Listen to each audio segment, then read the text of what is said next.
और मैं बता देता हूँ कि देखिए 1,87,000 सक्षमता पास शिक्षकों के लिए जब से ये 2023 में नियमावली लाई गई थी, विशिष्ट शिक्षक नियमावली, और उस नियमावली के तहत एक एग्ज़ाम हुआ था, सक्षमता एग्ज़ाम जिसको कहा गया था, और उसमें जो शिक्षक पास किए और उन सभी लोगों को अपना एक जिला अलॉट किया गया, उसका एक सर्टिफिकेट भी मिल चुका है। वकील साहब आप भी ध्यान से सुनिएगा सर। काउंसलिंग भी सारे लोगों का हो चुका है, मात्र 36-37 हज़ार डाउट वाले हैं, उनका भी कब सरकार कराती है देखना है। तो कहने का मतलब है कि सर्टिफिकेट भी मिल चुका है ना, काउंसलिंग भी आप करा लिए, सब कुछ हो चुका। अब उसके बाद बीच में आप नीतियों में परिवर्तन कर रहे हैं, जबकि माननीय सुप्रीम कोर्ट का भी, हाई कोर्ट, दोनों जगह का ये आदेश है पहले से भी, कोई भी नीति निर्धारित की जाती है पूर्व में, तो बीच में उसमें परिवर्तन आप नहीं कर सकते। आधी प्रक्रिया, आधा का आप तो पदस्थापन करने की बात थी, अब उसमें अब नियमावली आप परिवर्तन किस आधार पर, कौन सा लॉ पढ़ के आप लाए हैं? सर ये क्या वाकई में इलीगल है या लीगल है सर जो गवर्नमेंट ने? ये तो टोटली इलीगल है जी, क्योंकि आप मेंटली प्रिपेयर्ड किन्हीं को भी कर रहे हैं जी, जिस नियमावली से कर रहे हैं तो उसी के तहत आपको चलना है। ये तो बिल्कुल गलत है जी। ये इवन हम ही नहीं कह रहे हैं गलत है, माननीय सर्वोच्च न्यायालय ने भी कहा है और अपने उच्च न्यायालय ने भी बोला है बहुत सारे केस में कि ये टोटली जो है इलीगल है। जी, आगे क्या करना है सर आप लोग? देखिए पहले मैं बता देता हूँ कि सरकार को स्पष्ट रूप से ये 6 पेज की नियमावली, इसके लिए इन्होंने 4 सदस्यीय एक कमेटी बनाई थी बिहार से। पिछले 2, 3, 4, 5, 6 महीने 2 जुलाई को कमेटी का गठन किया गया था, उसमें स्पष्ट कहा गया था कि 15 दिन में यह कमेटी हमारी रिपोर्ट दे देगी। आप गौर कीजिए, जुलाई से लेकर के अक्टूबर में, यानी 7 अक्टूबर को यह आम लोगों के पास उपलब्ध हुआ है। 3 माह लग गया, 6 पेज की यह नियमावली बनाने में 3 माह मैराथन दौड़ है ये। और इसके बाद उसमें मिला क्या, लोग आशा और उम्मीद लगा करके बैठे थे कि हमारे लिए नियमावली सरकार बना के ला रही है, बहुत बेहतर होगी। इसके लिए सदन में भी सरकार ने कहा था कि हम जो है ऐसी नीति ला रहे हैं जिसमें बहुसंख्यक शिक्षक समाज लाभान्वित होगा, ये कहा गया था। हम लोग भी बेहद खुश थे कि भाई बहुसंख्यक समाज, कोई भी नीति बनाई जाती है, माननीय मंत्री जी का भी एक बयान था कि कोई भी नीति हम निर्धारित करते हैं तो उसमें कोशिश हम करते हैं कि 80-90% लोगों को लाभ मिले, 5-10% लोगों को खुश नहीं किया जा सकता। माननीय मंत्री जी का, ये शिक्षा मंत्री जी का ये मंतव्य सदन में दिया गया, मैं नहीं बोल रहा हूँ। अब यह जब नीति लाई गई, अब आप इसमें देखेंगे उसमें जो दिया गया है क ख ग कंडिका 1 2 3, इसमें पहला दिव्यांग, असाध्य रोग से पीड़ित, ये लोग जो चर्चा की गई, ऐसे लोगों की संख्या बिहार में कितनी है? दिव्यांग, बीमारी वाले या फिर महिला, ऐसे लोगों की संख्या कितनी है? बहुत ही कम है ना। तो उनको भी आप सेम विद्यालय में तो नहीं छोड़ रहे हैं, उनको भी आप पदस्थापित कर रहे हैं। अरे भाई, जो दिव्यांग है, बीमारी से ग्रसित है, तो उसको भी आप हटाने का क्या जरूरत था? उसको तो वहीं छोड़ देना चाहिए था आपको, उस पर तो कुछ करना ही चाहिए। जिसका लिवर चेंज है, किडनी डायलिसिस पर चल रहा है, उसका विद्यालय चेंज करने का, पंचायत चेंज करने का कोई तुक है क्या? तो उनके लिए भी आपने गलत किया है। इसके बाद पुरुष शिक्षकों के लिए आप कह रहे हैं कि अनुमंडल ही नहीं देंगे आपको, दूसरे अनुमंडल। अब गौर करने वाले, बिहार में 8 ऐसे जिले हैं जहां मात्र 8 जिले में बताया। अब उन 8 जिले में जो सक्षमता पास हमारे शिक्षक, जिनको वह जिला अलॉट हुआ है ना, अब उसमें अब आप कह रहे हैं आज नियमावली चेंज करते हैं, तो पूरी तरह लीगली गलत है। पहले ही उसकी नियमावली बन चुकी है और उसके आधार पर उसका जिला भी आप दे चुके हैं, सर्टिफिकेट भी आप दे दिए हैं उस व्यक्ति को।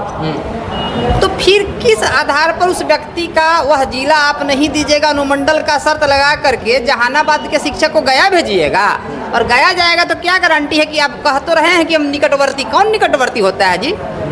वह व्यक्ति पूर्वी छोर का है दे दीजिएगा, पश्चिमी छोर में गया का पास में ही, तो कितना किलोमीटर दूरी होगा? 100 किलोमीटर दूर हो जाएगा एक शिक्षक का घर से। तो ये आप शिक्षकों को सुविधा दे रहे हैं, कह तो रहे हैं क्या यहाँ कोर्ट में आने का क्या मतलब है? तो देखिए, मेरा न्यायालय में आने के पीछे मुख्य मकसद ये है कि सक्षमता पास 1,87,000 शिक्षकों का इस पदस्थापन पर सबसे पहला अधिकार है, और इनका पदस्थापन पूर्व की नीतियों के आधार पर किया जाए।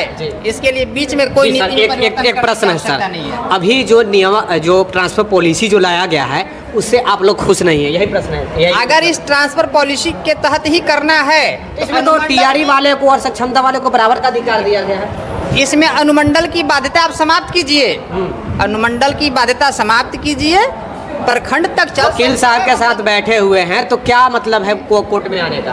हमने स्पष्ट कहा है कि सक्षमता पास 1,87,000 शिक्षकों को न्याय प्रदान करना हमारा पहला अधिकार है। उनके साथ सरकार अगर कोई भी छलावा करेगी तो हम न्यायालय में आज इसी सद पर आज हमारे साथ माननीय अधिवक्ता बैठे हुए हैं, इनके साथ हम विचार विमर्श करने। कोई भी नीति निर्धारित की जाती है पूर्व में तो बीच में उसमें परिवर्तन हम नहीं कर सकते। आधी प्रक्रिया आधा का अब तो पदस्थापन करने की बात थी, अब उसमें अब नियमावली अब परिवर्तन किस आधार पर, कौन सा लॉ पढ़ के आप लाए हैं? सर ये क्या वाकई में इलीगल है या लीगल है सर जो गवर्नमेंट ने? ये तो टोटली इलीगल है जी। क्योंकि आप मेंटली प्रिपेयर्ड किन्हीं को भी कर रहे हैं जी। जिस नियमावली से कर रहे हैं तो उसी के तहत आपको चलना है। ये तो बिल्कुल गलत है जी। ये इवन हम ही नहीं कह रहे हैं गलत है, माननीय सर्वोच्च न्यायालय ने भी कहा है और अपने उच्च न्यायालय ने भी बोला है बहुत सारे केस में कि ये टोटली जो है इलीगल है। जी, आगे क्या करना है सर आप लोग? देखिए पहले मैं बता देता हूँ कि सरकार को स्पष्ट रूप से ये 6 पेज की नियमावली, इसके लिए इन्होंने 4 सदस्यीय एक कमेटी बनाई थी बिहार से। पिछले 2, 3, 4, 5, 6 महीने 2 जुलाई को कमेटी का गठन किया गया था। उसमें स्पष्ट कहा गया था कि 15 दिन में यह कमेटी हमारी रिपोर्ट दे देगी।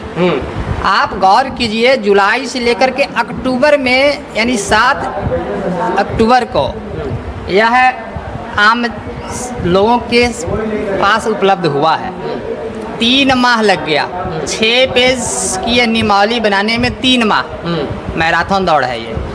और इसके बाद उसमें मिला क्या, लोग आशा और उम्मीद लगा करके बैठे थे कि हमारे लिए नियमावली सरकार बना के ला रही है, बहुत बेहतर होगी। इसके लिए सदन में भी सरकार ने कहा था कि हम जो है ऐसी नीति ला रहे हैं जिसमें बहुसंख्यक शिक्षक समाज लाभान्वित होगा, ये कहा गया था।